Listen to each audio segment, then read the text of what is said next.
નિમિષા, હા મમ્મી. તમારા નવા નવા લગ્ન થયા છે ને તે થોડીક લાપસી બનાવી નાખો ને માતાજીને ધરાઈ આવો. હા હા, હમણાં બનાવીને ધરાઈ આવું. જોશું કેવી કેવી માએ લાપસી શીખવાની. મેં કોઈ દી લાપસી જ નથી બનાવી. અમારા ઘરમાં કોઈ દી લાપસી બનાવવાની હોય તો મારી મમ્મી જ બનાવતી. હવે મને કેમ આવડશે? કાંઈ નહીં, હું ટ્રાય કરું. સાંભળો તો, તમારા નવી વહુએ લાપસી બનાવી છે.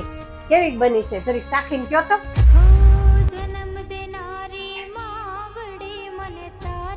નિમિષા, આજ ભરીને કારેલાનું શાક કરજે. એ હા મમ્મી.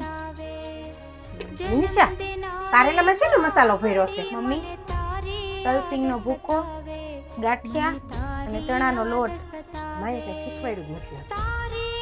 આ બાફેલા બટેટાનો મસાલો ભરવાનો હોય. આપણે બેનું હતી ને એ બટેટાનો મસાલો જ ભરતી. એ આંગળા ચાટતા રહી જાય એવું શાક બનતું. હા મમ્મી, હું હવે એવું શીખી લઈશ.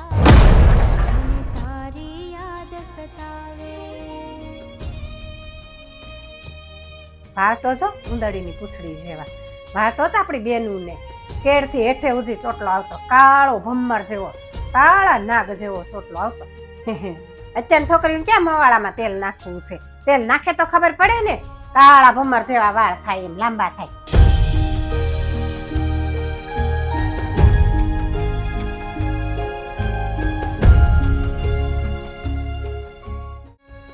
મમ્મી, જો હું તમારા માટે સાડી લઈ આવી.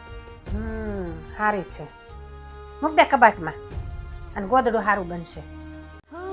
જન્મ દેનારી માવડી મને તારી યાદ સતાવે, મને તારી યાદ સતાવે. મેં કોઈ દી 1500 નીચેની સાડી નથી પહેરી અને લઈ આવી છે 800 વાળી. નિમિષા, ઓલો ઇન્ટરવ્યુ દઈ આવી હતી ને તું જોબ માટે? ના મમ્મી, એનો કઈ હજી જવાબ નથી આવ્યો. તો એનો કઈ જવાબ ન આવે તો સ્ટોન ચોટાડવાની હાડિયું લઈ આવી. બાજુવાળાનું હોવ જો આમ 500 રૂપિયાનું હાન થાય ને ત્યાં કામ કરનાર. મમ્મી, હું ભણેલી ગણેલી છું. હું અહીંયા સ્ટોન ચોટાડવા નથી આવી. હા, સ્ટોન ચોટાડવું કઈ નાનું કે મોટું કામ નથી, પણ મારા મમ્મી પપ્પાએ મને ભણાવી ગણાવીને સાસરે મોકલી છે અને હું મારા પગભર થવા માંગુ છું જોબ કરીને. રહી વાત લાપસી અને કારેલાના શાકની, તો મમ્મી, તમે બીજાના વખાણ કર્યા વગર જો તમે મારી મદદ એ સમયે કરી હોત ને તો આજે મારા મનમાં તમારું માન વધી ગયું હોત. અત્યારના સાસુ સસરા એમ કહે છે કે વહુને ગઈઢિયા નથી ગમતા, પણ મમ્મી, એનું ઉદાહરણ તમારી સામે જ છે. અને હા, અત્યારે હજી તો હું પિયરથી ને સાસરે ચાલી જ આવું છું. હજી તો મેં આ ઘરમાં પગ મૂક્યો છે અને આવી પરિસ્થિતિ છે તો આગળ શું થશે? મમ્મી, આપણી બહેનો પણ સાસરે ગઈ છે.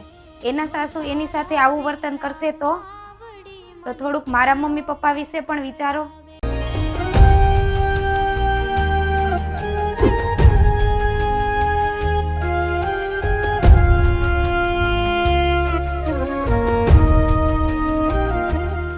જરીક ઝડપથી કામ કરીને, કાંઈ શીખીને જ નથી આવી.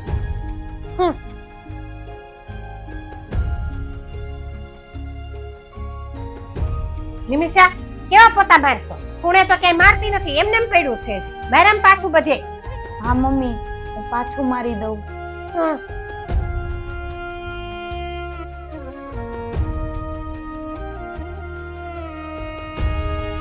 વાસણ ઉટકતા જ નથી આવડતું. એકે કામ ઢંગથી નથી કરતું. નિમિષા, કેટલી વાર કીધું છે મારો કબાટ નહીં અડવાનો? મમ્મી, હું તો તમારો કબાટ સાફ કરતી હતી. આજ પછી મારી વસ્તુને કોઈ દી હાથ નહીં અડાડતી. જે વસ્તુ જ્યાં છે ને ત્યાં જ રહેવા દેજે. બદલવાની કોશિશ નહીં કરતી. નહીં મમ્મી, મારો ઈરાદો એવો નહોતો. જન્મ દેનારી માવડી મને તારી યાદ સતાવે. લે, મારી દીકરીનો ફોન આવ્યો. હા બેટા, બોલ. હું ડોશી હેરાન કરે છે? કાઢી મૂક્યા ને આશ્રમમાં? કાંઈ નહીં, એને આશ્રમમાં મૂકીએ ને પછી પાછો મને ફોન કરજે. સારું, હાલ હું મૂકું. મમ્મી, કોણ હતું? કાંઈ નહીં, દીદીનો ફોન હતો. જોને એને હાવ બહુ ટકટક કરે છે. મેં તો એમ જ કહી દીધું કે એને આશ્રમમાં મૂક્યા ને તારે તો શાંતિ. મમ્મી, દીદી એના સાસુને વૃદ્ધાશ્રમમાં મૂક્યા કારણ કે એના સાસુ એને ટકટક કરતા હતા. તો ઈ તમારી દીકરી છે તો હું પણ કોઈકની દીકરી છું. જો હું તમારી સાથે આવું કરું તો? નિમિષા, મને માફ કરી દેજે. મારાથી બહુ મોટી ભૂલ થઈ ગઈ. કાંઈ વાંધો નહીં મમ્મી. આજ પછી હું કોઈ દિવસ તને હેરાન નહીં કરું. આજથી હું તારી માં ને તું મારી દીકરી. તારી યાદ સતાવે, મને તારી યાદ સતાવે, તારી મારી પ્રીતલડી. જો તમને અમારો વિડીયો ગમે તો ચેનલને સબસ્ક્રાઇબ અને આઈડીને ફોલો કરવાનું ભૂલતા નહીં.